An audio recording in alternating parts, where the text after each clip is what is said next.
On September 4, 2024, a mass shooting at Apalachee High School in Georgia claimed the lives of 4 people, students Mason Schermerhorn and Christian Angulo, and teachers Richard Aspinwall and Christina Aramy, while 9 others were injured. The tragedy shocked the nation and devastated the Apalachee community. Prosecutors alleged that 14-year-old Colt Gray carried out the attack after planning it in advance. His father, Colt Gray, was separately prosecuted for providing the firearm used in the shooting, despite earlier warning signs about his son's access to weapons and behavior. In July 2026, Colt Gray pleaded guilty to all 55 criminal charges.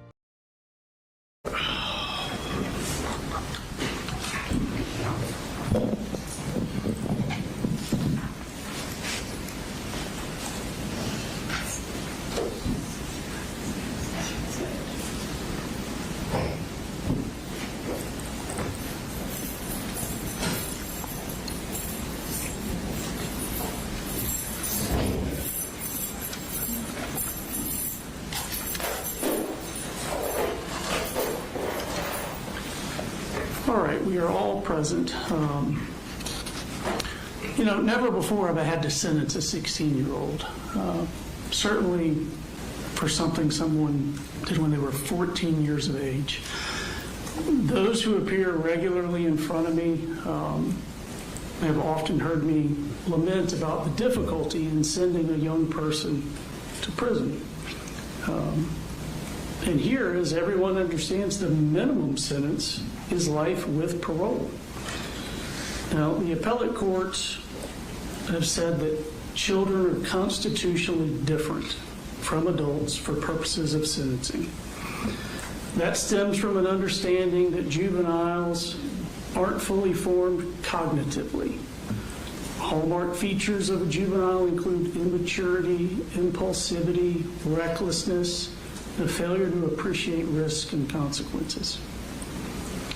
And because of these factors, the Supreme Court says that the 8th Amendment prohibits the death penalty for juveniles. The Supreme Court also disfavors life without parole for juveniles, declaring it to be a constitutionally forbidden, disproportionate sentence in all but the rarest of cases. Life without parole is thus authorized only for youthful crimes reflecting permanent incorrigibility.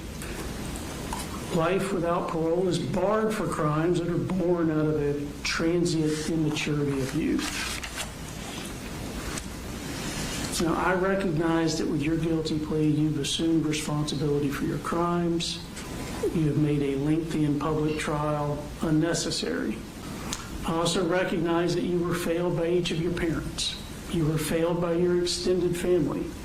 To a certain extent, you've been failed by a society that can't stop propagating this misguided value in online cultures and social media, rather than making genuine interpersonal connections and relationships. But that failure does not absolve you from who you chose to idolize, worship, and become. 4 lives were stolen, 2 of them really just beginning, and it wasn't done out of fear or anger. You weren't being bullied at Apalachee. It wasn't done out of hatred. You didn't even know anyone at that school. It was done for the infamy of it. Now, your childhood instability and neglect would explain or mitigate finding yourself in one of those problematic places that Dr. Richards testified about. But planning, fantasizing about, visualizing, and executing school shooting don't put you in a problematic place. It puts you in an unredeemable moral wasteland.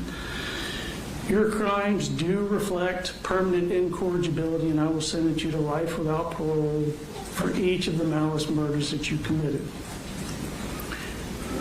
You understood the horror of what you were going to do. You studied the trials of those other shooters. You even critiqued the victim statements given in those cases, and yet you did this anyway. You wrote, "I want to make history. I want people to remember the pain I caused." And there you succeeded. The pain that you visited upon this community is unlikely to disappear in my lifetime. You do not seem to be tormented by what you did. You seem to relish following in the footsteps of the murderers you idolize. You aren't racked with guilt.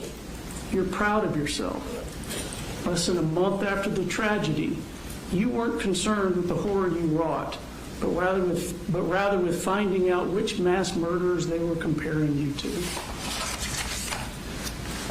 A youth may fail to consider the harm his rash actions inflict before acting, but you did consider it. You studied that pain when you researched the trials of your profane idols. You contemplated that pain over and over. This wasn't transient immaturity. It was deliberate, contemplated evil. You were all too aware of the court outcome of those mass shootings because you studied and obsessed over them. You know that the Aurora Theater shooter received life without parole. Nicholas Cruz received life without parole. Ethan Crumley, a juvenile, received life without parole. Yet you were not dissuaded. Your plan was not hastily hatched. It was a slow boil simmering more than a year's time. You savored the thought of it, you visualized it, and you fantasized about it.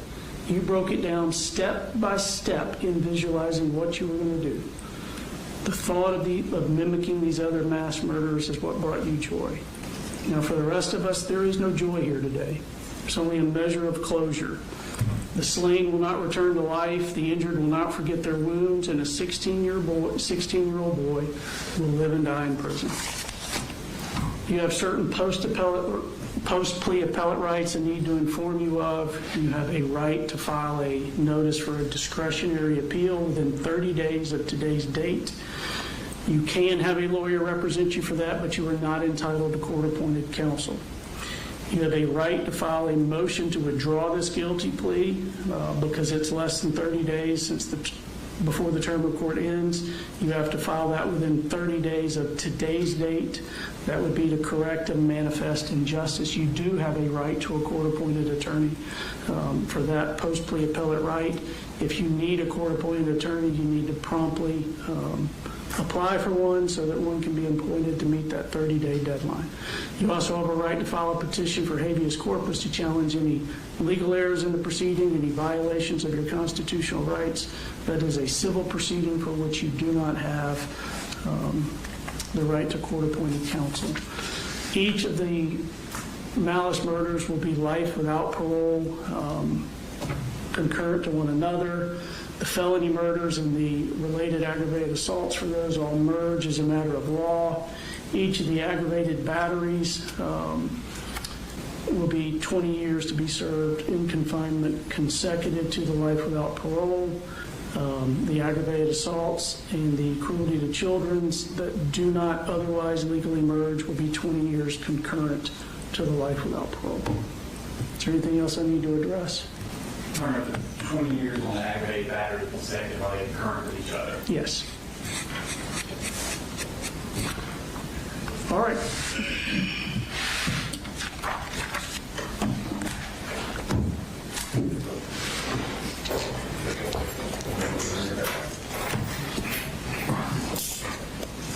We're adjourned.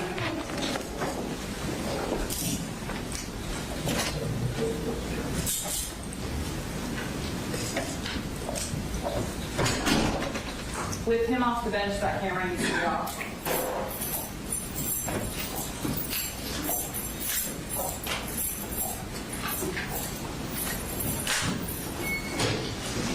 If we can get everybody before they start falling out row by row, that'd be great.